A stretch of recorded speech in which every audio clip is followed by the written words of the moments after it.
Pemkab Pidijaya menepung tawari 176 orang jamaah calon haji atau JCH bertempat di Masjid Agung Tengku Cik di Pantai Gelima Senin kemarin.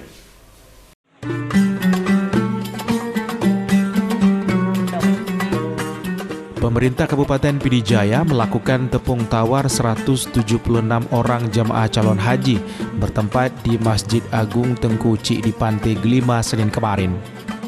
Ketua Panitia Jailani menyebutkan dalam rombongan jamaah calon haji kali ini ikut serta Sekretaris Daerah Pidijaya sehingga jumlah total 176 orang jamaah calon haji Kabupaten Pidijaya tahun 2023 ini. Menurut Jailani bahwa kegiatan pesiju ini dilakukan sebagai prosesi adat untuk menyatakan syukur dan memohon keselamatan dan keberkahan dari Allah Subhanahu wa Ta'ala. Selain itu, kata Jailani, kegiatan ini juga diselenggarakan dalam rangka silaturahim antara pemerintah Kabupaten Pidijaya dengan para jamaah calon haji dari Kabupaten Pidijaya.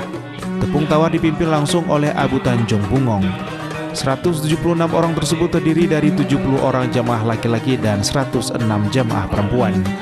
Untuk kloter kita Pidijaya, itu kloter pertama itu 176 jamaah. Dari Kabupaten Pidijaya, Jamal Pangwa, iNews melaporkan.